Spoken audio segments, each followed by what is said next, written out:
All right. Good evening, everybody, and welcome to another edition of No Holds Barred Wrestling Podcast here on FTSN. I'm Bobby Finstock, joined always by my tag team partner, Josh Kimmel.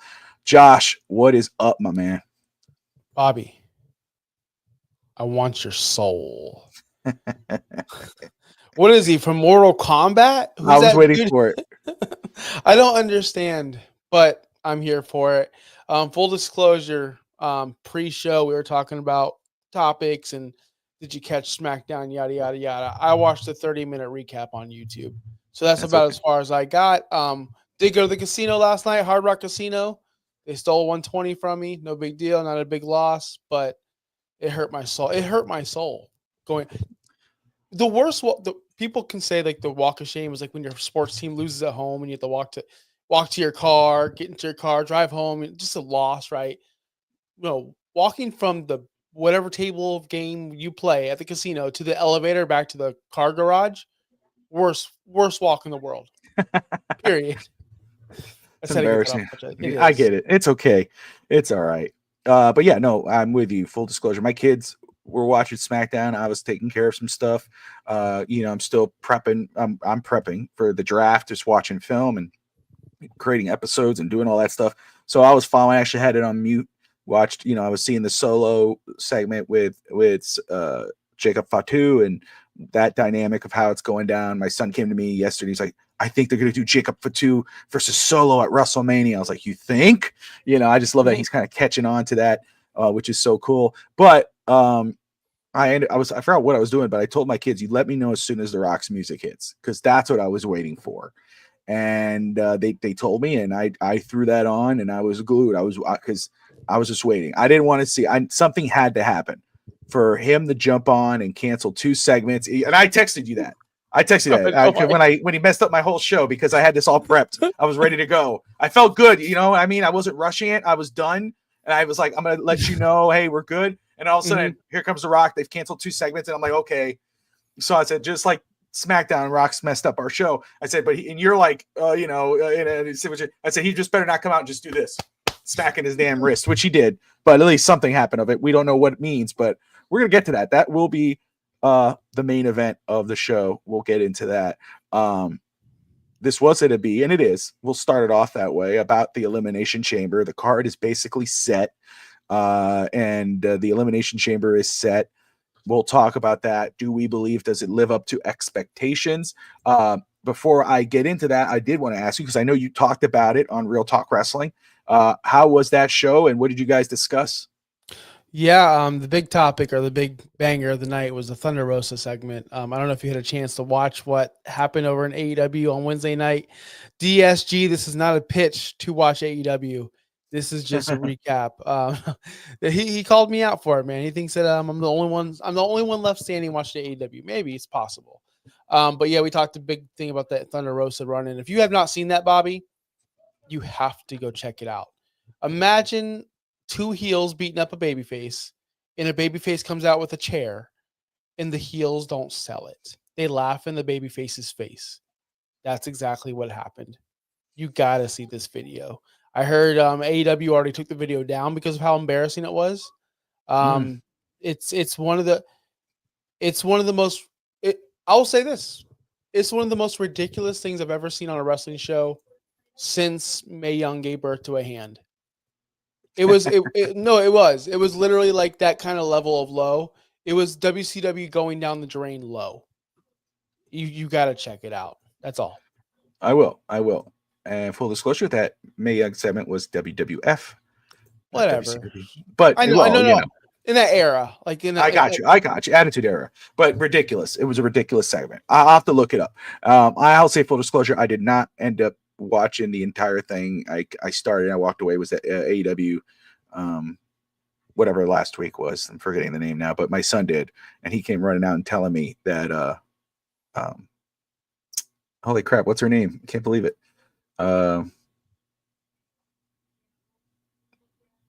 Oh shoot! What's Tony Storm? Thank you. My God, God damn. Well, you can't just say I'm like so tired, dude. Mercedes, Penelope Ford. No, there's Tony Statlander. Storm. Nobody's talking about Mercedes. Tony Storm. and my son came running to the room. She won. She won. I was like, oh, okay, good, glad, great to be known. See, that's how much I don't pay attention to AEW. I can't even remember names anymore. But I'll admit, brain is fried. So okay, so the Australia show, he stayed up for the whole thing. oh yeah, yeah. Hey, I'll just tell y'all this right now. There was a match of the year candidate on that show. That show was great from top to bottom. If you want to talk, make fun about the ring, that was it was pay-per-view to a collision taping, whatever you want to say about it. That show from start to finish, match to match, that was a very good, entertaining show. I've heard, and not just from him, but which I'm cool with him. You know, I mean, obviously they're a little more. I mean, The Rock was was going off a lot last night, but they're a little more than I would like for him to hear on there. But I like that he's watching something. He's I didn't push him to watch it. Obviously, he just saw Tony Storm's segment with Tony Storm from my computer because I was following up on the her and Mariah May's story, and he was like infatuated, and now he's hooked, and all that whatnot. But it's really Tony Storm more than anybody. But let's get into it, man. Let's get into the Elimination Chamber pay-per-view, PLE, excuse me, that's coming up, and the card that's set. And honestly, I have to say again, I mean, the card looks stacked. On paper, it looks really good. The men's Elimination Chamber match that you see there in the graphic, I mean, you get excited thinking about the possibilities of how it's going to go down. I mean, you would hope with performers like Logan Paul, Seth Rollins, Drew McIntyre, CM Punk, and of course, those four guys, Damian Priest as well. John Cena, you think he'd be protected. He'd probably be the last one to come in. But those guys right there, what Drew and Punk did at and Hell in the Cell to make that match look like it meant something again. I feel like they could do that for this match. I'm very excited about that main event. And honestly, the way I have an idea of where it might go, and we won't say it here, we'll say it on our preview show or whatever. But the truth is, you have no idea how it's going to go. Because you could say, hey, easy, John Cena, right? But then well, what about what if they pull the rug out of you and it's CM Punk? Or what if Roman Reigns shows up and screws over Seth Rollins? There's so much that could go down. And Logan Paul being in this match, I mean, we saw what he's done the last few years. It's screwing over somebody, and that basically sets him up. That could go the same way. So it's very intriguing, this match. But let's just start off quickly though, and when we get through these matches, I'll start. Josh, you'll start. But just do you feel that this card could hold up? Will it live up to expectations? Because I'll be honest, I have high expectations for this PLE. And now you add in that element of what happened with The Rock last night, where he's like, don't answer me now. We'll get to that segment at the end. There's a lot to talk about there. I'll just get to the point here. Don't answer me now. Let me know at the Elimination Chamber what your answer is in regards of being The Rock's champion, and I want your soul and all this whatnot. And but before we get into that, first off, the Sami Zayn versus Kevin Owens match. Yep. We know what those two can do.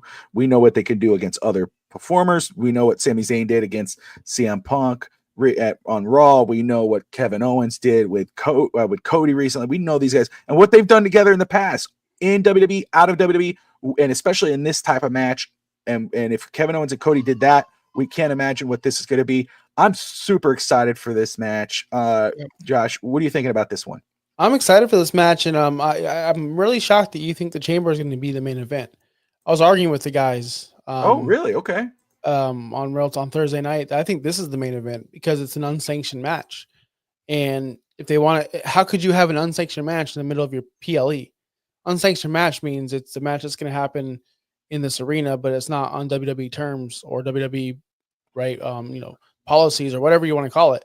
So it'd have to be after the PLE, which would make it the main event, in my opinion. Maybe, if you want to look at it, well, the PLE ends and then there's an unsanctioned match after the PLE.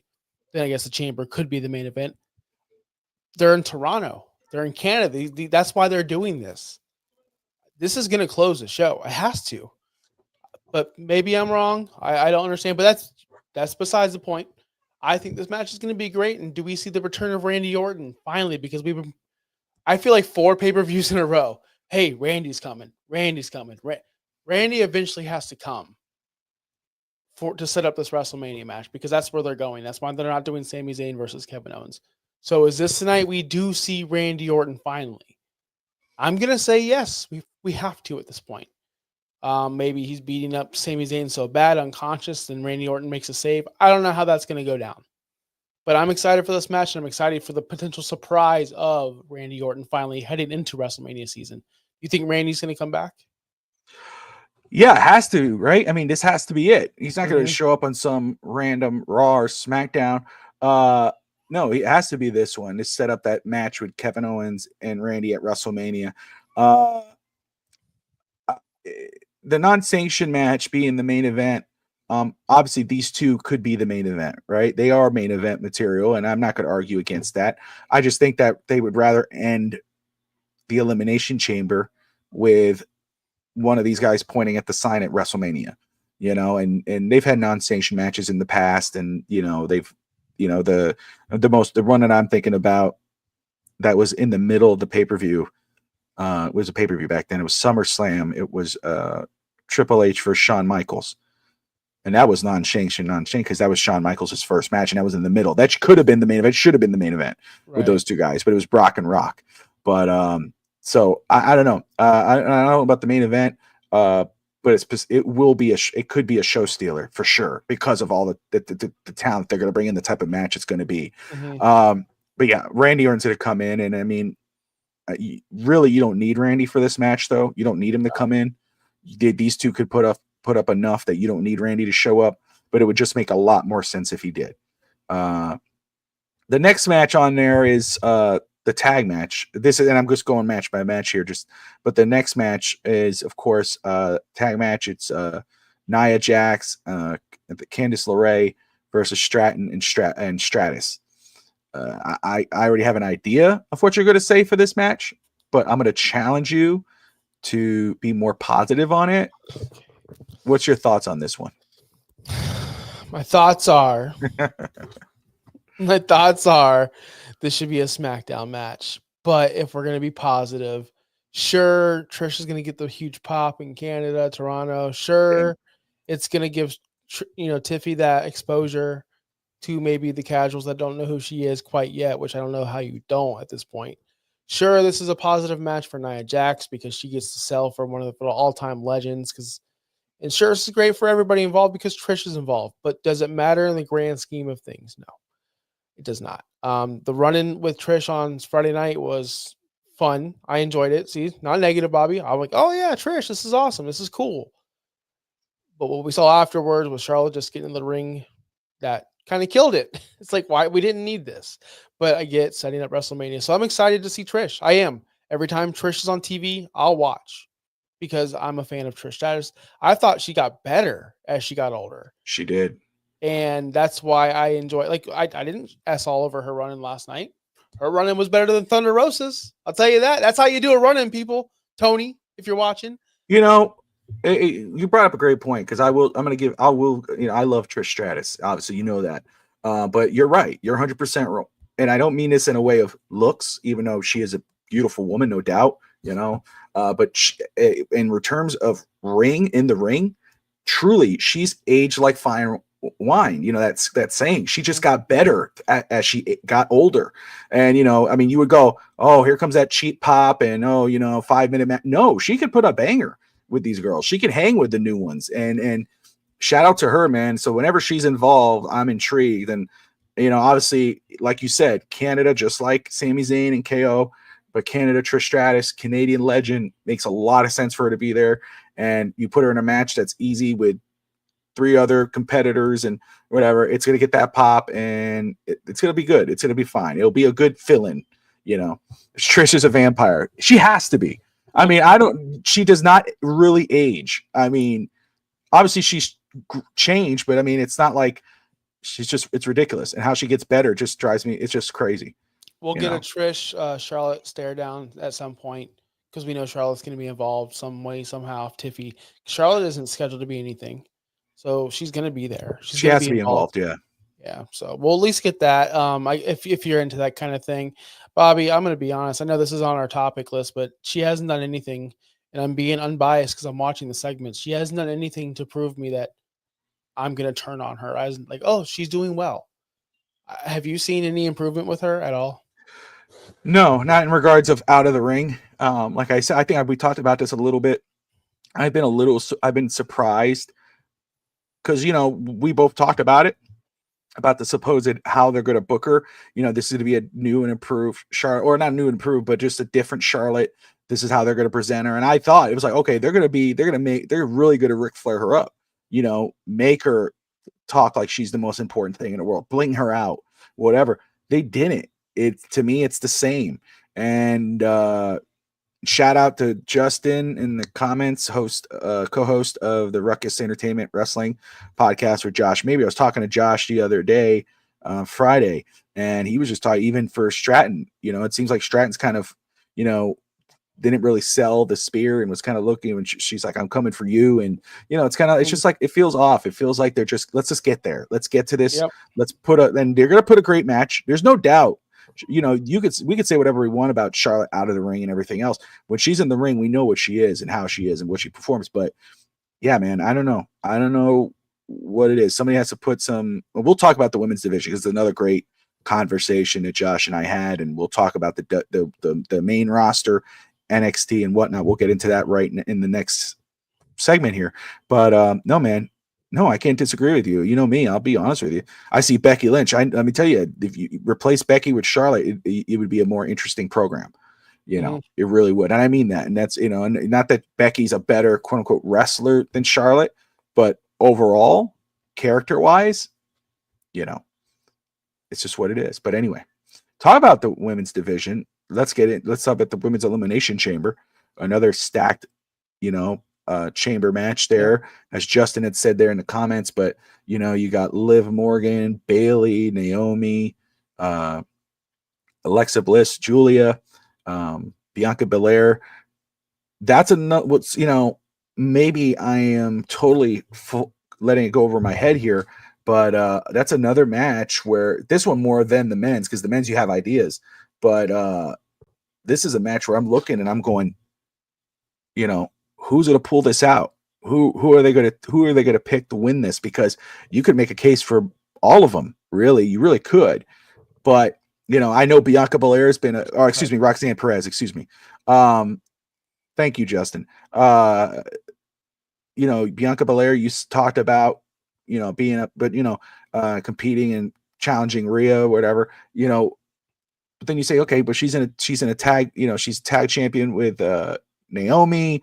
We're still wondering what happened with Jade Cargill. Is that a false lead with the whole Liv Morgan situation? Oh, for sure. Right? You know what I'm saying? Like that whole thing. So it's like, I don't know if it's, that's where it's kind of, do they go Bailey? Is it, do they go Bailey? And then, obviously you could, right? She's been on fire though. She was in the All-Star game, Celebrity All-Star game. She's been on NXT. She just had a championship match there. She's been about Liv Morgan, her and Rhea. They have that story. It supposedly ended, but could they reopen it for WrestleMania? Maybe. Roxanne, but then you go Alexa Bliss, but then you got the Riot 6 situation and keep kind of teasing that. So it's, to me, I really look at this match, and again, it's not like you could always. A lot of times these matches are obvious, right? Okay, this is who's going to win. This one, it's not so obvious. So, is it obvious to you? Do you still lean, Bianca here? It's Bianca. Okay. To me now, I would not hate on Roxanne winning. I would not, because that's different, it's new. You got to think, okay, well, Rhea's a babyface, so a smart person would go, okay, who's the heels? Who are the heels in these matches, right? Lexa's not a heel. She doesn't stand a chance. She hasn't really shown, she shouldn't really be in this match, to be honest with you. That's just my opinion, but I get it. She's new. She's back. She hasn't done enough to me to deserve a spot or even a qualifying spot. Who are the other heels? So Roxanne, Bailey's not a heel.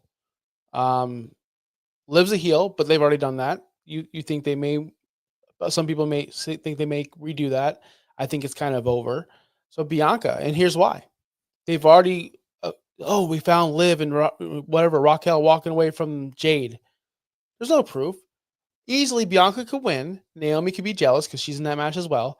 Jade can come back from something and go, oh, she did it. Bianca proves that she's a heel. Boom, she turns heel finally. Beats up those little girls. Whatever. Jade and Naomi could do their own little tag team and be little best buddies. And Bianca's got her eyes on the prize, and she's going to face Rhea Ripley as a heel. She's going to turn heel eventually. She's gonna be revealed as the attacker, whether it be footage, whether it be Jade herself. Someone's gonna say Bianca did it, and that's just the heel turn. And then she's gonna go after Rhea Ripley and be a major heel. She needs it, man. Montez Ford. I hate tag team wrestling in WWE. This is a totally different topic, but this is gonna correlate to Bianca Belair. We saw a tag team. The whole tag team division on SmackDown got into a fight. There's only 4 teams, but they all got into a fight Friday night. That's a problem that I wish we didn't have, but there's only 4 teams, and the entire division is always going to be feuding forever. But Montez Ford looked great as a heel Friday night, last night. His Dawkins looked great as a heel. He even did the Big E big ending. They just tore them up. The pretty boy guys, I can't remember their names, Kit Wilson and whatever their names is, Pretty Dangerous or whatever they're called, and they beat up DIY. Ford is now interesting. Bianca needs that, man. This whole skip into the ring. I'm on my own there. Dude, it's old. It's tired. We're done with it. So we need an edgy Bianca, and I think we're going to get it. Look at the New Day. Yes, they went edgy, but they got dropped off because Triple H kind of failed in the whole following up with that. But now they're getting back on track. Now I'm more interested in the New Day. Kofi was spitting out like a great promo, a heel promo. Now I'm interested in the New Day again. Sometimes we just need a heel turn. Yeah, that's all. So it's Bianca, and that's where it's all great points, truly, and I agree. I think that we need to see a heel, and we've gotten some glimpses of that. I mean, you think about the Royal Rumble with her and Naomi, when Naomi and was having that Jordan moment. Grace. Yeah, Jordan Grace, and coming at her, and so we've seen glimpses of that. But like I said, we talked about that where. That was the question. Who did it? Was it we talked about Charlotte? We talked about Bianca. It makes a lot of sense that was the case. And, you got that false lead. So it was just going to be interesting. Again, I think that should have happened a lot earlier. I think they're a little late, especially into the WrestleMania season to push that, because this could be Bianca versus Jade at the Elimination Chamber, kind of selling that story. Because if they bring that story up now and it was Bianca Belair who beat up Jade Cargill's going to want to have that revenge, and then that should set up a match. If they do that, if they reveal that and she goes heel and then she goes and challenges Rhea Ripley and not a match against Jade, then it's not going to work. It wouldn't be it wouldn't sell like it should. It might be slow burning though, where they reveal it. I don't know how they're going to do it. I know this is way down in the road. I think Bianca's going to beat Rhea. I think Bianca's walking out champion, and she's going to be a heel champion going into SummerSlam. And that's where we may get Jade and Bianca. Okay. Because I think Jade needs more work. I think that's where she is right now. I don't know. I don't know anything. None of us know anything really. We don't know if it's a work, or do we? Do we know? Like, was that ever reported? Because it was like, is it a work injury? Is it a real injury? Jade. I think it was a real injury. I think, was? That's why she's been gone for so long. I think it was a real injury. I just think it would just give her extra time off. That's why they wrote her out. But we talked about the women's division, but NXT, there is no criticizing that women's division. I mean, you could criticize Jordan Grace going to NXT, but she's fit so well there and has made it such an impact, no pun intended, since she's been there. That division is killer with all of them. With Julia, with Stephanie Vicure, and I mean, the list can go on and on. Bailey got there. And right there, the question is NXT must-see TV. The women's division alone makes it must-see TV. I mean, if it's on and you got time, sit down and watch it and enjoy it. But then you think of Ricky Saints, which Josh is a huge fan, and you think of, now you add TNA and their part of it and what they've added. Moose showed up. Is he the X Division champion? I don't know what he is. He's a champion. He's not the world champion, obviously. He's Joe Hendry, but he showed up and confronted the NXT World Champion. I mean, and then you got the Hardy Boys are coming back, and they're going to be on WWE TV on NXT challenging the tag champs there. Anyway, it's just week after week, every time. If you're not paying attention, and it's the show, and I'll be honest, I follow NXT, I follow what's going on there because of all the things that come up from there. And I'm like, oh, wait a second, what the hell happened tonight? What the hell happened tonight? And I always say to myself, I need to sit down and actually watch a show from start to finish, and not because, and it's not where I'm saying like AEW where it's like, oh, I gotta watch it. No, it's like, okay, I want to watch this, but then life, Right. Josh, you understand, we're parents, we do our, and as things get out, but then you go back, you go online, or you're doing something else, so you go, whoa, what happened? And then of course, you add the element of Ricky Saints or whatever. So I got to ask you, because I know you said that this was a challenge for you this year, that this was like one of these New Year's resolutions. And I know like me, you're busy, you're a dad, you're busy, you do your things, but you also, Fantasy Now Plus, No Holds Barred, Real Talk Wrestling. You are a busybody just like I am. Have you had a chance to watch NXT at length this year? But if you haven't, or even if you have, do you think it's must-see TV? Okay, so I have not. I've watched clips here and there. Big fan of the women division. Big fan of people in there. I don't know why I don't make time. I'll tell you why. And maybe Justin in the chat, because I think he's told me before. Maybe you know this. I don't watch shows live. I can't. Guys, full disclosure, I'm asleep by now if I'm not doing this show. Even on the weekends, except for last night, of course. But so it's hard for me to, it goes to sports as well. It goes to sports as well, right? I have to watch things on a tape delay the next morning. I don't know where to find NXT. I don't know where is it on the Peacock? I don't know. Now that's up to me. That's on me. I should be doing that. But is it much watch TV? It's TV that you should be paying attention to. Like, I will make it a point to watch Tuesday night because the Hardys are going to be there. I think that's exciting. I think it's exciting when we have crossovers like that. The women division, I've seen these women wrestle in AEW. I'm familiar with these people. Jordan Grace, I'm familiar with because of the Royal Rumble. Julia, Vakor. I've seen these women wrestle. They're awesome. They're freaking great. Yes, but here's the problem overall with AEW. You gave us Black and Gold. It was on the WWE Network for an hour taped. It was the golden era of NXT. Nothing could get better. Nothing will be better. That time was magical. I tuned in every single week. And then Vince gutted it and made 2.0. And they have not, they're recovering, but they have not fully recovered yet. How can I trust? How can I watch a show and I watch Roxanne Perez maybe grow up through NXT and then she gets on the main roster, they change her name, and then she's in catering? It's hard to get invested. Now, I understand things have changed, but you got to understand with me and with other viewers, because I represent these casual viewers of NXT, we don't want to waste our time. We don't want to waste an investment on someone. And then you watch LA Knight, a megastar in NXT, you bring him up and he's Rene Dupree. That's a waste of my time. And I still feel that way. So I don't want to get invested in a show like this if they're just going to waste my time and insult my intelligence. Again, new leadership. We have to give it a shot, guys. Talking to all of us. I'm talking to myself too. Because it is. Look how much fun. Ricky Saints. That's reason number 1 to watch. The women division. That's probably reason number 2. Corey Graves. Corey Graves is a talent that we just don't. Booker T. Like, they have a good commentary team down there. That matters. That's part of the TV show. Like, they have everything there that we should want. And we're just not watching. That's sad. And it's on us. So yes, it's must-watch TV. I think you hit all the nails on the head, and I think that's a great point you brought up. It is must-see TV, and we need to find a time to watch it and enjoy it while it's happening, not just see clips. But I mean, even the clips, you just brought up Booker T, and it's so dude, I love Booker T. What a legend he is in the ring, out of the ring, on commentary. When you see Stephanie Vaquer and she's doing that move where she has the girl's head between her legs and she's smashing on the damn ring and she's smashing them, and her and Booker T makes these weird ass every time. I was like, oh god, I can't.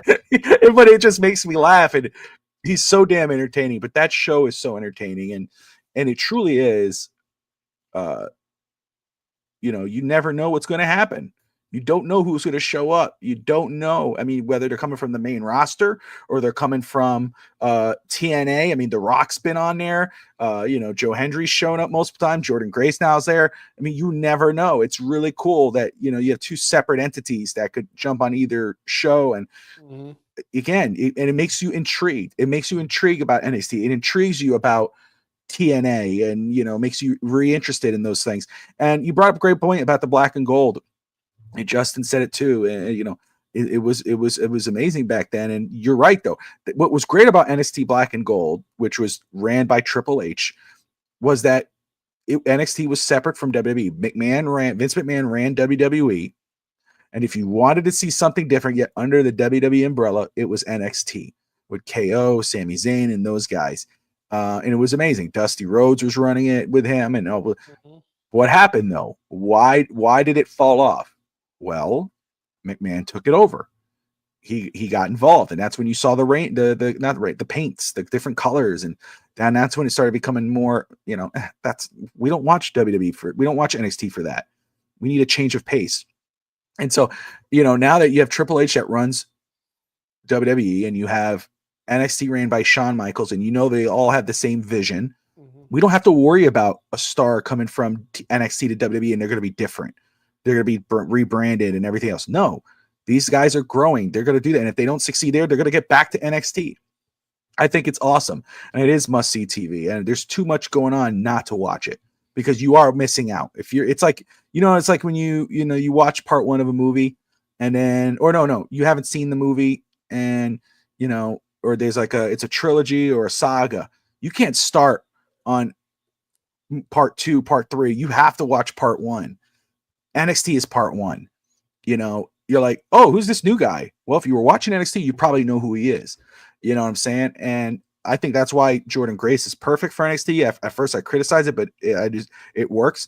Ricky Starks, Saints, and not jumping from WWE to AEW to WWE, he went to NXT. It's perfect. But it's on us, the fans, to actually watch it.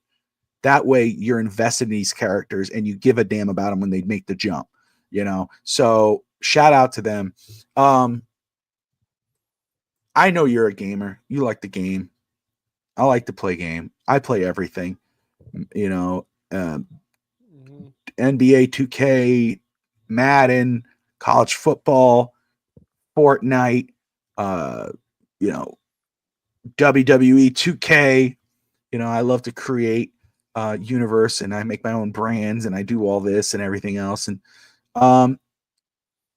so I'm excited for WWE 2K25 to come out. I've been following the news. I've been following the updates.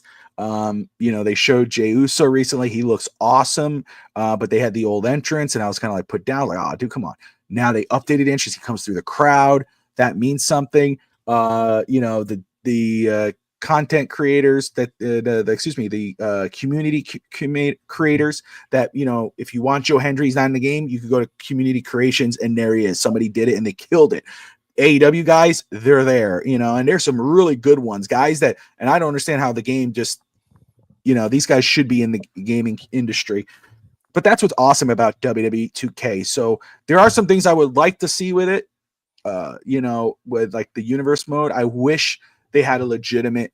I'm not a big fan of the GM mode. I'm a fan of the GM mode because you get to do the draft and you got your own brand. But then you got to start at a high school gym and you got to make money. And it's so dumb. They should put GM mode, mix it with universe mode, and then you don't need to worry about the damn money.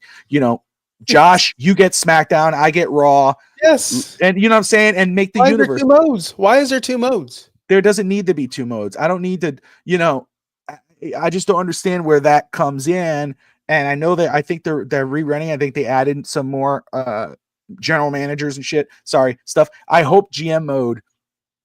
I hope they cleaned up, because I'm not really interested in, you don't have that enough money, so you got to go back to his school gym, or you got to, this guy, I don't need all that. It would be a lot more interesting if you could, merge the modes. You have to do giants versus cruiserweights. You have to do, I don't need to do. We don't need that. Yes, do that. Yes. You're perfect. So Go ahead. So I want to. Okay, so I did not buy 2K24. Not because Cody was on the cover, because I got addicted to my faction. And if you play the game, my faction is a card collecting game, kind of like NBA 2. I don't play NBA 2K, but I guess Madden Ultimate Team. You collect these things. You can use these guys. Whatever. Yes, now they're getting into microtransaction because of the island. Apparently, That's the new thing. It's the island. It's just like so. I didn't buy 24 because I was addicted to my faction. There was this one card I needed to get. I remember like it was yesterday. A Solo Sokoa gold card to complete like the set to do whatever these live events. And it's microtrans. I never spent money on that game, but I would grind it for 8 hours straight while I should be working to get enough virtual currency or whatever it is to buy fake cards. And I got addicted, Bobby. So I did not buy. Seriously. So I was on that game nonstop trying to get my faction points. So I did not buy 24. It came out free on PlayStation Network, and I'm actually going through My Rise right now. So I do enjoy the games, but I did not jump onto my faction this year. I'm done. I'm not doing it.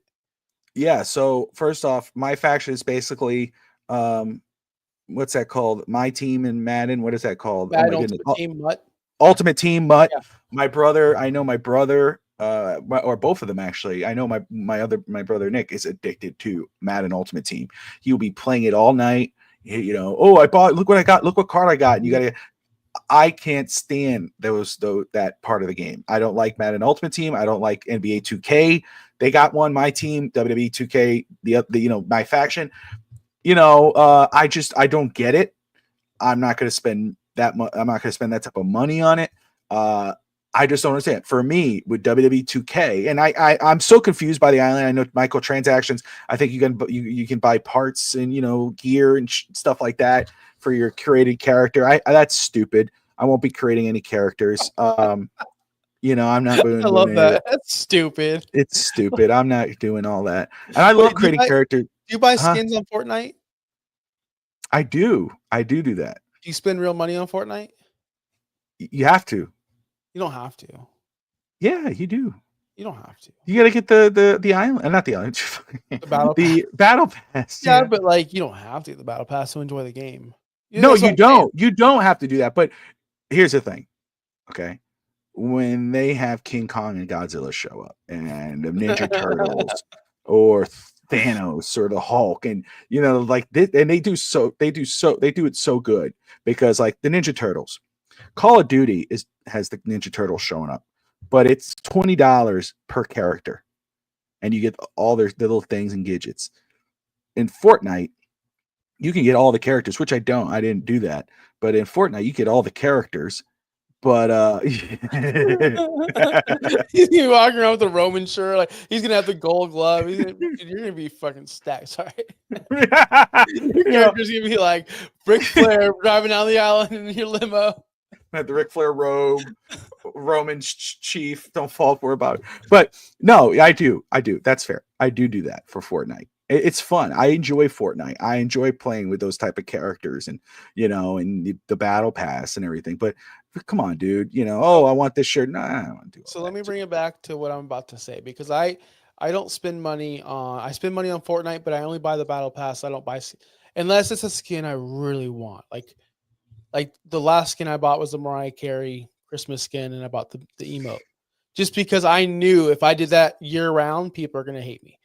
And I do a specific dance every time I kill you. I do a specific dance. So there's that. But I play Lego Fortnite, so I always buy the Lego Pass too, or Odyssey they call it now. Pokemon Go. I can't disclose how much money I spend on that game. What would you spend on Pokemon Go?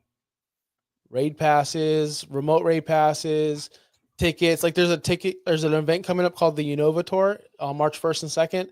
There's tickets to actually play that event. Like if you want boosted stuff.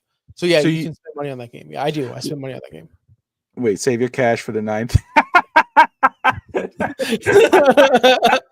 That's awesome. That's right. I'm not gonna spend my money on this. I gotta convince my wife that I can go spend $10,000, go hang out with the Hulkster. you But know. but everything is my so here's my point is I only spend money on those two games, Fortnite and Pokemon Go, because I actually enjoy the games and I know they're free to play. I can free to play them, That's but right. I'm supporting the companies I want to support. So if you support 2K, go ahead. Spend the money, have fun with the game because at the end of the day, it's a fun game. But it's not a free game. You're paying 70 But to here's my thing. That's right. Here's the difference with Fortnite. It's free to download. It's free. You're just paying. You pay into it. If you want additional things. Where in WWE2K, I'm already paying 70, 80, whatever bucks to get it. And Yep. why do I want to pay anything more once I put into it? Because then you got the DLC. Because if you want the 79, 89 version, whatever it is, just to have the pass, the season pass to get all the DLCs.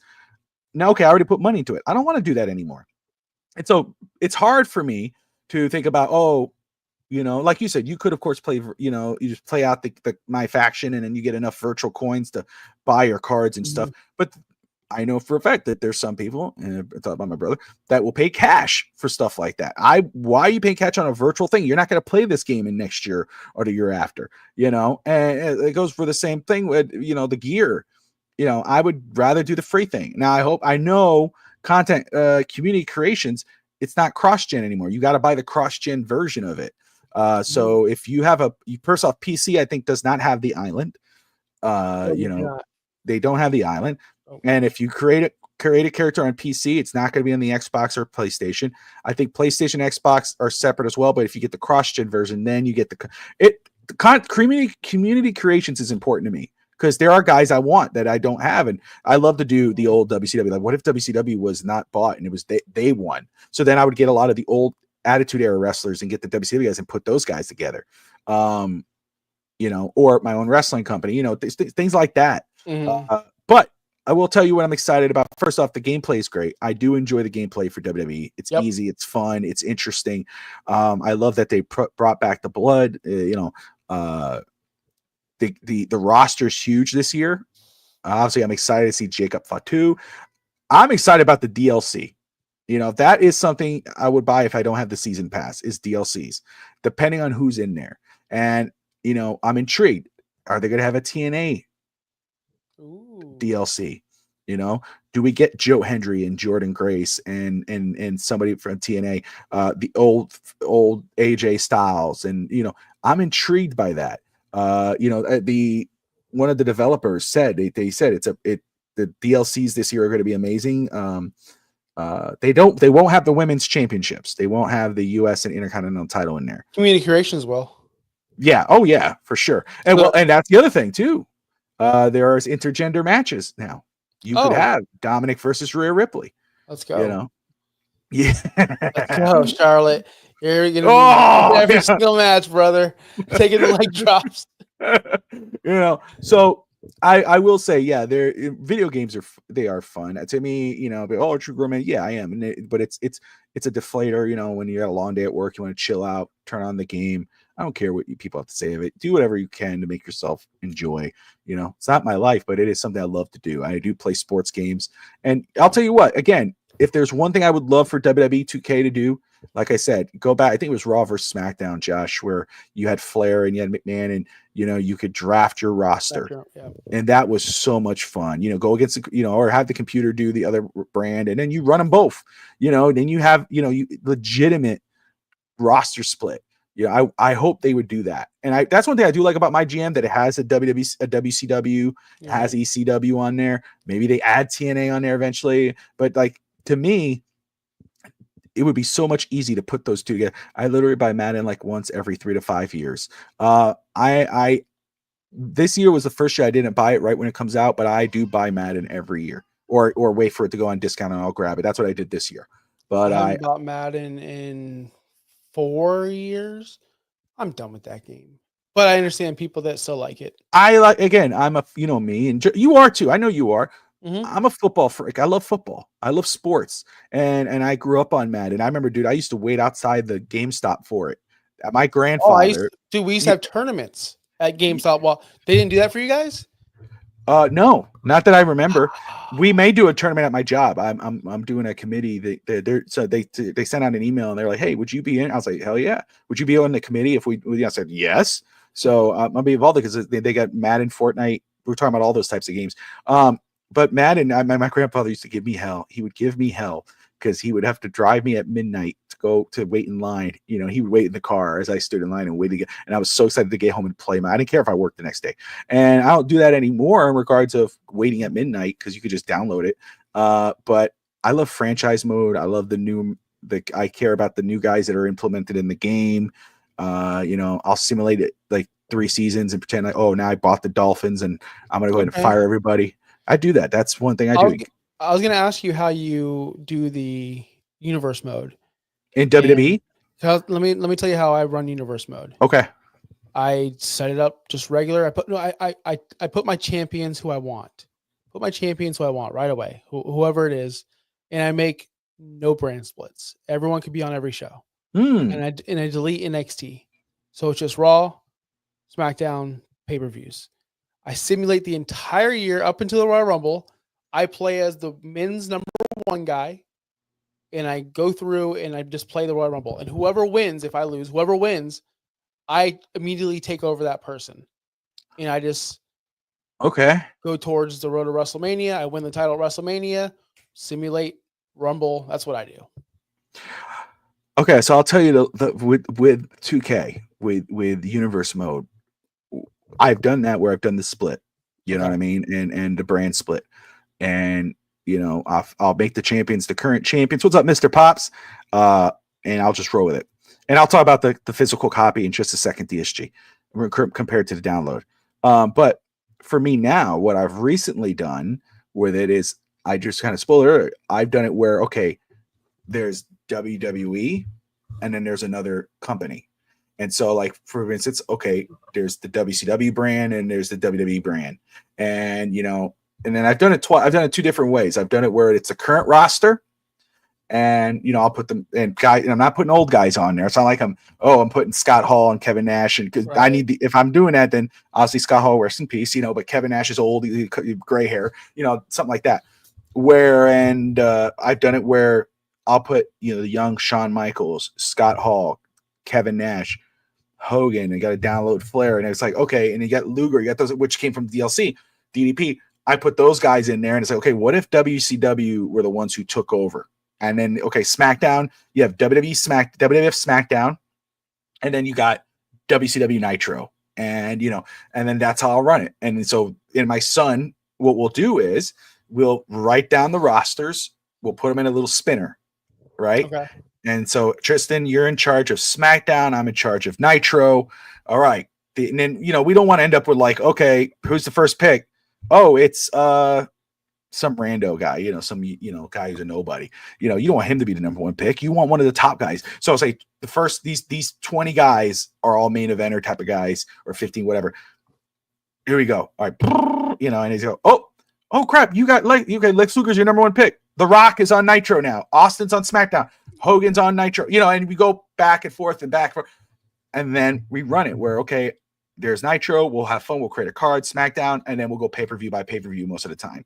And then we'll do some Nitros and SmackDowns before we eventually get to the Royal Rumble. He picks his guy. I pick mine. We start at 1 and 2, and we kind of see how far we can get into the Rumble. And then I'll sneak attack him. I'll say, hey, let's work together on this guy. Okay, we're beating him. And all of a sudden I grab Tristan and I throw him out, and he's pissed and he runs out of the room. Most important, are you guys Xbox or PS5? PS5, brother. I'm an Xbox guy. I do have a PS5. I got it for my son. But I've always been Xbox, and I have one in my room. I have the Xbox Series X. My son has the PS5. But yeah, I'm more Xbox. And I don't mind I don't mind the PlayStation. I used to have PlayStation when I was younger, but ever since I got Xbox, I've stayed on it. In regards to physical copies, I don't hate physical copies. I like physical copies, and the reason why I do like it because it's like an investment. I'll buy it, I'll have it, I'll play it, and then when I'm ready to get done with it, I could trade it in and get credit and go get another game with it. But lately, I've just been mostly doing downloads. That's what I've been doing. I'm a disc guy through and through, just like you said, because I'm afraid when I'm done with playing Harry Potter, because I downloaded the Harry Potter game. That takes a lot of memory. Yes, it I'm does. afraid if I uninstall it, it's gone forever. I don't know how to recover it. I'm not that smart. So if I uninstall, I had bought college football disc. I uninstalled the game, but I still have the game. So if I ever want to play it again, I can just reinstall the game. I don't know how to do that if I buy it over the internet. No. Well, I don't know about PlayStation. With Xbox, if I download the game, I could uninstall that game to free up that space. It's the same thing with PlayStation. You have a certain amount of gigs, and then Yeah. that. So if you want another game, you got to you got to cut one game out. And so when I have re-downloaded a game, I'll start right back to where you just go to my own games. You still own them. Okay. I don't know about play. I'll go back and look, and I'll let you know because I'm sure. I just never. I'm afraid to do it. I get it, but I'm with you. For me, it's always been discs. But just because of life again, I don't have time to stop at GameStop. Amazon, whatever. brother. Yeah. I just go and download the game, and sometimes honestly, because I have the Game Pass and I have discounts, so I just I'll just buy it from there. But I still own them. But I could kick them out and put another game in and kind of roll with that. But what kills that for me, not more of your fear, which I understand, it's just more of the investment part, because games get cheaper when you have a lot more discs because you just throw them towards a new game, and the wife's not as mad for you getting a $60 game when it's only $30 or something. So this just tells me we need a gaming podcast show. 100%. I think I'm down. Who brought that up to me? Somebody brought that up to me one time about doing sports games on the channel. But I don't hate it. But anyway, moving on, because we could talk about this all day. I know we could. Let's talk about your boy, okay. Ricky Saints. Okay. A lot of excitement about, and a lot of people are wondering what's his name going to be. Is he Ricky Starks? Then when he said it, they waited till the very last moment until the camera zoomed in on his name and it said Ricky Saints. And the hype has been real in regards of the mic skills. Not so much the fandango. You know what I'm saying? You don't like that? You don't like that? Oh, dude, I just don't. I'm just that. I was like, oh, okay, damn, he's pretty good on the mic. He's interesting. He's intriguing, and it was not like it's like, what was that? He talks like he talks like a main eventer, but poses like a mid card. So that's my. But I need to ask you because I know you are riding high on Ricky Starks coming in. What have you thought about his early run in NXT? Well, there's no run yet, but I do enjoy the charisma, the attitude he brings. Something different, something new. DSG, get out of here with that nonsense. Yeah, I never heard of Ricky Saints either. Go watch Ricky Starks. He used to be on the show called, he hasn't been on that show in a long time. But Ricky Starks was well liked by Cody Rhodes and CM Punks and the guys that, Tony Khan does not like. Wait, if you don't like the whole this thing, which is awesome, by the way, he's a natural heel. I hate that they brought him in as a babyface, but he's a heel. Yeah, he's definitely not whatever. But you're gonna hate when he gets on the. What's up? Oh yeah, he poses like big. Yeah, it's awesome, bro. It's awesome. I love it. It's Fandango, man. Not Fandango, bro. It's freaking Ricky Saints. But you're gonna really hate if they allow him to do this. His move where he does the Undertaker old school. He grabs her arm, grips on the ropes, but instead of walking the ropes like normal, he dances down the ropes, and then he does a little thing. So if they let him do that in AEW or in NXT, you're probably going to hate that as well. I don't see why they can not let him do that. No, he's going to be a difference maker, man. Like, he does have attitude. He's great on the mic. He's a natural heel. So not sure how long this babyface is going to run. Well, we never really seen him be a babyface in AEW, just from here and there, but he'd always go back to heel. He's better off in a singles capacity, although his last run in AEW was tag team with Big Bill. They were the tag team champions until the Young Bucks took the titles off from. Then we never saw Mr. Ricky Saints again. We never saw him again. Haven't seen him in over a year. So I'm just glad to see him. And I'm excited to see where Malachi goes. And I'm excited to see where Miro goes. And I'm just excited to see Ray Phoenix finally get released. I'm just excited that finally, I know this is not the topic we're talking about, but it involves Ricky Saints. Tony Khan has finally realized maybe I shouldn't be Vince. Let these guys go. And it's refreshing because the shows have been on Wednesday nights so much better in the past month. The Australian show, Say What You Want, was a freaking banger. Ever since Kenny Omega's return to television, the damn shows have been out. Justin, please comment to DSG because he's trashing me right now. The shows have been better. I'm not trying to sell you guys. And it's because of people like, we're getting off topic here, but I'm just glad to see guys can get free. We are going to see Malachi come back. We're going to see Ricky Saints. We've seen Ethan Page. We've seen Sean Spears. We've seen Cody Rhodes. All these people that leave AEW, Jade Cargill, flourish in WWE. So I'm excited. That's all. I'm excited. Julia, she came from AEW, kind of. Back here, AEW, kind of. Well, man, not really. it just seems like all the big stars in WWE were used to be in the other company. No. Yeah, the biggest star in the company is literally a founder. Mm-hmm. Yeah, he founded it so he can go back. That's what he did. He did it just so, okay, I'm here. It's good. Okay, I'm back. And now he's Crazy Dolphin. I cannot wait to watch Collision because Collision's been so good the past month, dude. I'm not even joking. I can't wait to watch it. I watch it every Sunday morning. I'm not even joking. Crazy Dolphin, me and you homies, man. Bro, there you go. That's all good. What's a Crazy Dolphin in the house? Josh, Crazy, and Junior keeping the AEW lights on. That's right. Tristan's watching it right now. I'm sure we're paying attention to it at least. I think that's why he's trying to open my door before. I'm sure he's trying to tell me something, but he's probably like, "There's some guy who's too big wrestling on there." I was like, every time I put it on, I tried. I was like, well, I went, wait. You know what, Bobby? Do me a favor. Yeah. Just watch. It's the first match of the night, the Australia show. Just watch the first match. Okay. It's Will Ospreay. It's the Will Ospreay match. It's Ospreay. I heard that one was good. I heard it was good. Easily, Julia Hart's one of my favorite. Yeah, Julia Hart's awesome, dude. The women's division AEW, because we were just talking about 2 segments ago, they're up there as well. It's just the booking's bad. Toni Storm, Mariah May. Well, that's my thing, Bain. dude. Yeah, the talent, like the women's wrestling in these companies. I mean, WWE, AEW, NXT, I guess goes with WWE. But anyway, I mean, you all around, they have so much great talent. It's just on another level. But you go back and you go, why is it not as important as it should be? You know, and so I'm not surprised by that. And again, those two had an awesome feud. Toni Storm and Mariah May, and one of the best segments of the year last year was Mariah May turning on Toni Storm. Even if you don't watch AEW, you were like, "What the hell was that, dude?" It's sold so freaking well. It made you want to pay attention. So I get it. I will watch it, and I'll let you know how I feel about it after. What is it? What do you think? What do you think that means? What this? Yeah. This whole. I don't know. I think he thinks he's a male model. I have no clue what he thinks he's doing. Have you seen his physique? I mean, he's pretty. I'm not attractive. I'm saying like he's good looking. Like he's slim. He's got muscle mass. Like he's good.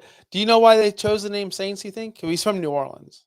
I thought that's what it was. Is he's from New Orleans? Yeah. Have you checked his physique? Yeah. It's the first thing I did. I was like, okay, I could see it. Yeah. I'm right now. And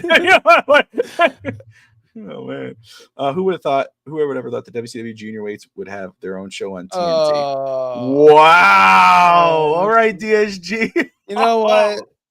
Damn. DSG, don't be hating on my AEW. Me and Crazy, like I said, I can't wait to watch. Crazy, is Collision good tonight? What should I expect? Throw one in the chat if it's great, because I want to know. Because Collision, I'm telling you, Bobby, has been bangers. Collision has been so good. Gotta watch it, man. There's Justin. I'm very excited. I'm with you, DSG. Do it. Work the gimmick, brother. I'm down with that, man. You know, it's every time one of these AEW guys, they watch this guy, and I look at him like, what am I watching? You know, I don't know. Greatness, honestly. Going full heel. Do it. Hell yeah. Embrace the hate. You know, I'm with you, bro. Do it. I mean, with Fandango 2.0. He has the 90s rock hairdo. All right. You know He what? wears a wife beater like he got like he's like, and Oh, okay. All right. come on, All dude. right. All right. Let's get to Come your on, guy. dude. Let's get to your guy. Let's get to Dwayne. Let's get to the final boss. Let's talk about the total package. So let's get into it. Let's get into what may have been the most confusing, flippity flop, head scratching, wildest, intriguing moments in the early 2025 wrestling season as we get into the WrestleMania, road to WrestleMania, where we go into the Elimination Chamber. Rock, Cody segment. Okay. So these two had an epic feud before WrestleMania last year, which was, The Rock made maybe it was the best character that he's had Ever. Is the final boss. The way he's reinvented himself, the way, he is one of the greats. He is he is there. Yep. There's no question. I'm sorry. But and it just tells you how big he is in regards to that when he's comes on television or he's coming, everyone wants to pay attention to it. We need to find out what's up. And so he had this awesome feud. He was an awesome heel, my favorite heel last year, next to Drew, which you can argue if Drew's really a heel, but he was right there. And unbelievable on the mic, on social media, whatever. Has a killer thing at WrestleMania. Has this thing where with Cody the night after, they hand each other everything, and he goes back. And then also you got the 3. What does that mean? Nothing happens from that. Then he comes back and on the Raw Netflix and basically showers Cody with love and basically kills their feud and ever going, what's going to happen? Is it Rock and Cody at WrestleMania? We'll never know. Okay, we've learned to accept that. Rock's not going to be at WrestleMania. Yeah. They're moving on. It's going to be Cody and Cena or Cody and Punk, and it's going to be something like that or Triple Threat and whatever. Nope. We get the news this week that The Rock's going to show up. They've eliminated 2 matches. He's going to have to take up a lot of time, and he's going to meet with Cody in the ring. And so now we're like, okay. And I know a lot of people are telling me, that he's probably going to announce the WrestleMania in New Orleans and all this, and which it was. He did. Yep, he did. He came out. He had a remixed version of his entrance. He announced New Orleans WrestleMania. He came off as a face. He was still, celebrating the fans. Then he starts singing the song, and then he says, "Don't sing the song. This is the Rock song." And so it was a lot more heel face kind of situation where you're kind of like, and then he brings out Cody, and he's just smiling in the corner watching Cody, and you go, where's this going to go? What is this going to do? What's going to happen here? And I thought it was, I really thought at one point I was like, okay, this is going to set up Rock Cody WrestleMania 42. Hey, in New Orleans, you and me, prepare. Maybe that is what's going on. I don't know. But I even felt like The Rock was confused as much as the fans of what he really was wanting to say, because he kept, I don't know, dude. It was just such a head scratching moment. But anyway, he showers Cody with love, shows a picture of their moms. We had vodka together or whatever that was, Terramana, and says all this stuff. But then he says, talks about the WrestleMania moment. Was supposed to be Rock versus Roman, and he says it. He goes, he starts talking about, hey, I'm on the board. I'm one of the presidents on the board, and my good friend Emmanuel, says basically I'm the boss of WWE, and I don't know if I'm the boss, but I'm pretty freaking important, and he starts letting off this vibe. We're starting to say, okay, wait a second, what's happening here? He tells one right in the middle of praising Cody, goes off on a fan, and he tells Cody, he goes, at the end of it, rush it through it, because he kept going back and forth, which was kind of like love, hate, whatever. Finally says, I want this. I want that. And Cody's, okay, you want my belt? Which is like, which I would have loved if Rock would have went, no, I don't want your belt. If I wanted your belt, I would have had it already. I would have loved that response, really. But he goes, no, I want your soul. And it's like,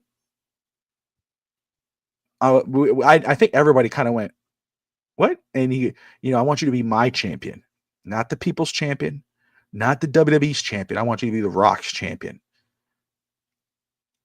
And again, I don't even know if they know where they're going with this. I can have an idea. I have an idea, and I think Crazy Dolphin's right there. Okay. But I want you to tell me exactly, because I think I said pretty much what I thought about it pretty quick, and then we'll get into why and what this could lead to. But what were your thoughts watching this morning when you got, or you watched this segment when you got a chance to sit down and watch it? What were you thinking? Were you waiting to get to the punchline? What type of ideas were running through your head? I would just love to know what was going raw through your mind as you're watching this go through. It just, you're right. It didn't make any sense. It was all over the place. It seemed like he didn't have a script. He just kept on. When he was at AEW, he did the same thing. When he was in AEW, he did NXT. He did the exact same thing. He was all over the place with this promo. Babyface telling the fans to shut up. They don't know where the story's going. Babyface telling the fans, did it here again, like praising you. I want your soul. I want you to be my champion. That could be it. But that didn't go through my mind. That did not go through my mind at all. What went through my mind was, and this is more personal, like smart fan, is Rock really going to take CM Punk's spot away again? Is this really going to happen again? And I'm like, it can't. It cannot. Ain't no way CM Punk's coming back and possibly winning the chamber just for Rock to go, no, that's mine, buddy. Sorry. Like, that's what was going through my mind, Bobby. None of the story with Cody, none of the story with Rock. I was just thinking about Phil Brooks, CM Punk, and what's going to happen with him, because I think he's going to win the chamber.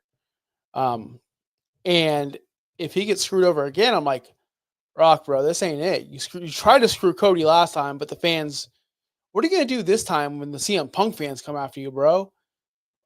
But I don't think they're going that way. I don't think they're going that way at all. Now that I've thought about it, now that it's the next day, and you said it right. They said it right. This will be a perfect opportunity for him to be the mean Cody heel, the corporate Cody. He's already wearing the suits. He's already speaking like a heel. He's already had heel tendencies. Maybe The Rock's trying to bring him over to the dark side. That'd be interesting. I think that'd be cool. I think that'd be fun. I know Crazy said that wouldn't be fun. He said if he was 14, he might. Listen, I'm 39. I still think that's a good. I miss corporate stuff. I miss evil GMs. I do miss that era of wrestling. I thought that was the coolest. We don't get that anymore. Now it's just, Nick Aldis and Adam Pearce are just straight down the line. Boring.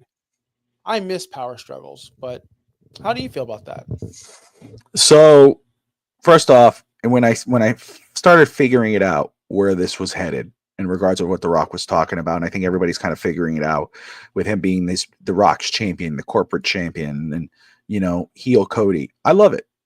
I think it would be really intriguing. The news just broke that The Rock just got a big role with Martin Scorsese, Leonardo DiCaprio, Emily Blunt in a Hawaii mafia type of situation where he's going to play like a mob boss. Okay. Or something of that nature. And that's what I got from this. This is the vibe I got. I wonder if The Rock, after he booked that role and read the script, said, oh my gosh, this is perfect for for the final boss, and to do this with Cody. He came off like a mafia boss. He's like, hey, I want you to be my champion. And basically saying, if you're not my champion, we're going to have some issues. I know a lot of people, and I'm seeing the comments pop in right here about who could be The Rock's quote unquote champion, and I'm going to be honest with you guys. I think this is just being thrown shit to the wall as it's going. The Triple H, Roman, a lot of these guys, there's a lot of long-term storytelling. A lot of times when The Rock and Josh just brought this up with the NXT appearance, a lot of time when The Rock talk, it seems like he is just trying to see what sticks. And he coming out and go, let's see, just try to. Obviously, everybody, he knows, WWE knows, everybody, they're intrigued by the relationship between Cody and Rock. I think this has a lot of potential. And I know a lot of people are like, hey, Cody's going to decline. Cody's not going to do it. And that's the babyface thing to do, is to say, I'm not going to be your champion.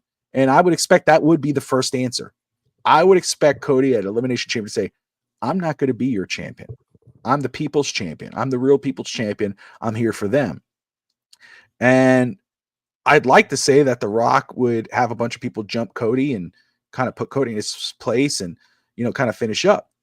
We might see that. We might see The Rock say, okay, I'll give you more time. Something like that. What if Cody loses at WrestleMania and Cody says, okay, I need you. I will. I'm your guy. And now he's powered by The Rock. And Rock says, I'll give you everything. I'll give your wife some. I'll give your kid. I'll do this and that. Does that lead it? Or does Cody have this? Let's say I see CM Punk in it. What if it's CM Punk versus Cody? What if it's Triple A? What if it's Cena versus Cody? And it looks like Cena's about to win. And you have that Vince McMahon, Steve Austin type of thing go down where The Rock comes out and basically Cody takes his assistance. He welcomes his help and defeats Cena. Now he's standing in the ring. Cena does not get his 17-time championship. And you have Cody and The Rock standing in the middle of the ring at the end of WrestleMania.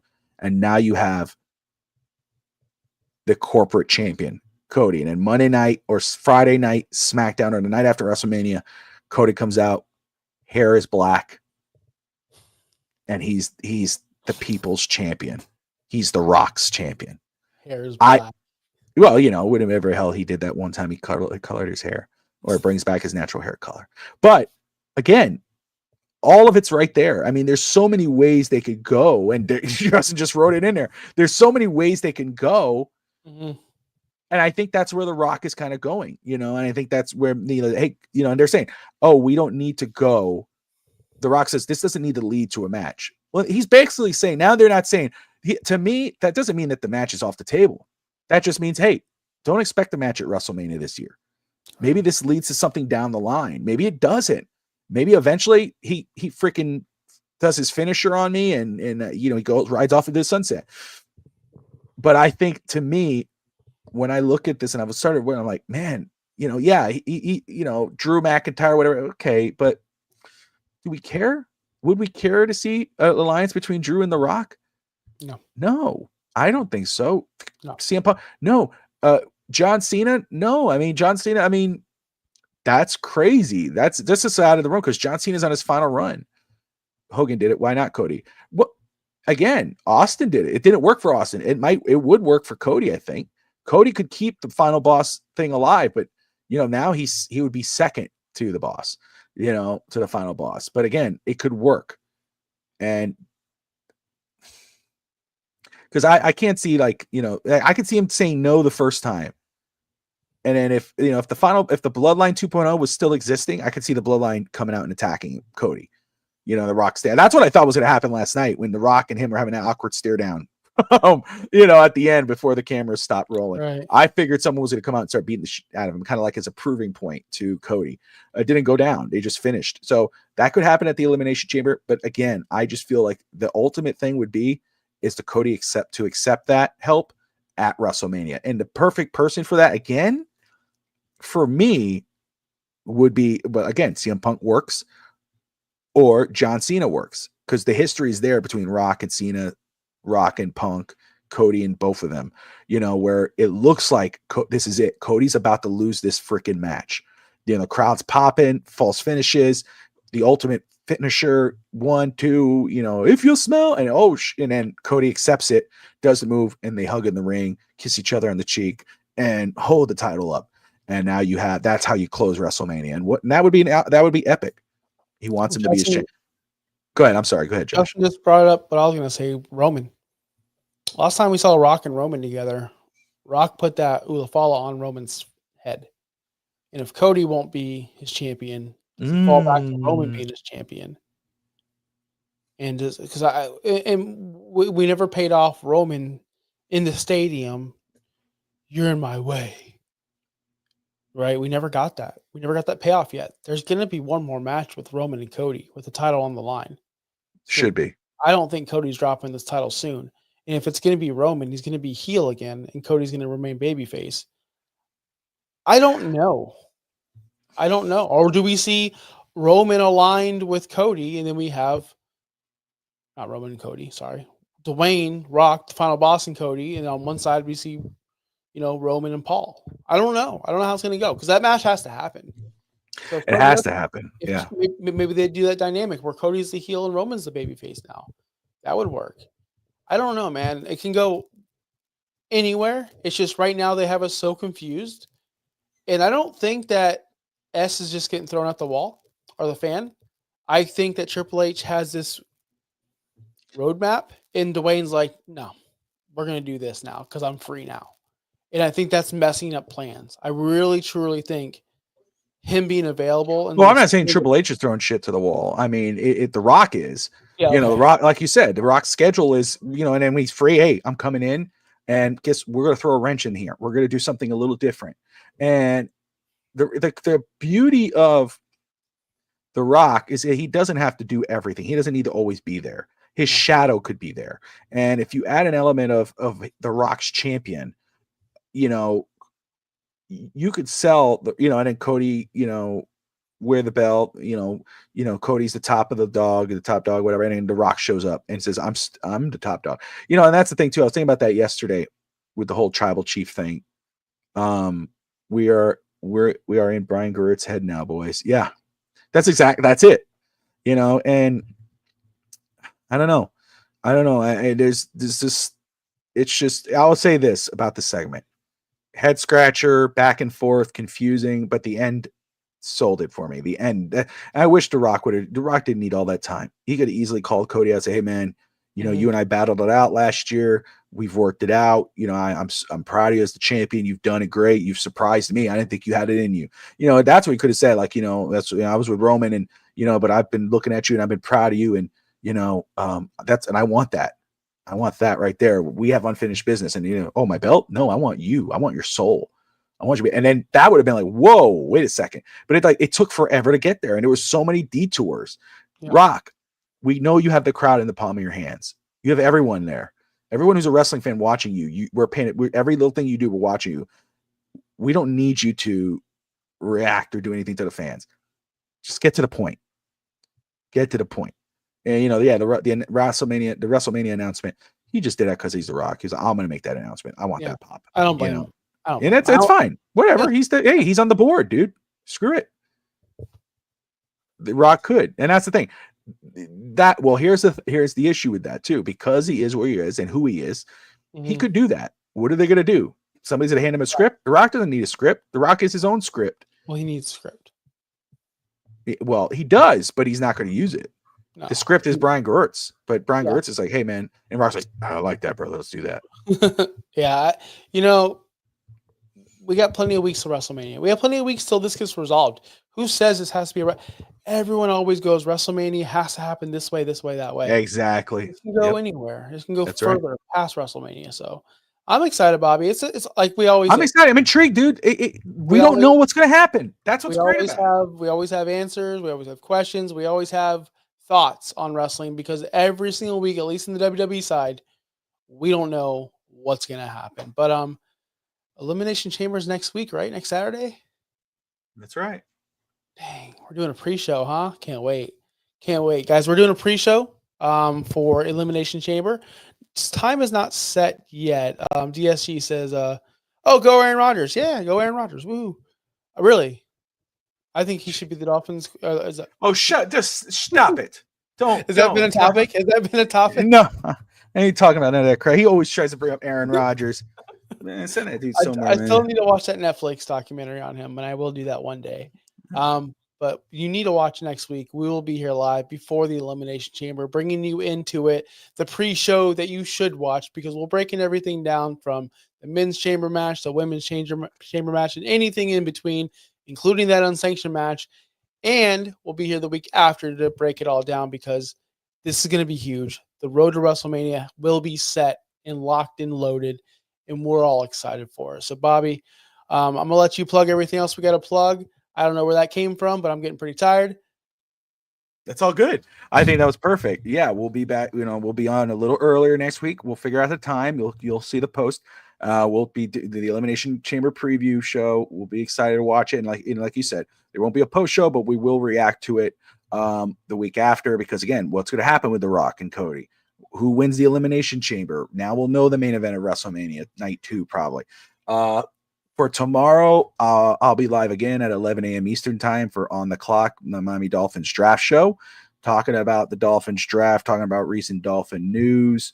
We'll be talking about Cam Ward and, what's the hype. Coach wants to know what's the big deal. He's watched some tape on him and he's not a big fan of him. We'll see how we'll get his response. We'll talk about Mike Green at edge rusher. There's a lot of good stuff tomorrow that we have planned. Monday. Going to be on tomorrow? Is Wingate going to be on tomorrow? Oh, yeah. Wingate will be on tomorrow. He'll be on tomorrow. Yeah. I just need to know what he thinks about Cam Ward. I'm a big Cam Ward fan. Yeah, me too. I love Cam Ward. I really do. I have a lot to say, and I'll point it all out tomorrow. But again, that's Josh Kimmel. I'm Bobby Melendez. We appreciate everybody tuning in and interacting. Thank you guys. Enjoy the week or the weekend, and we'll see you next Saturday. Good night.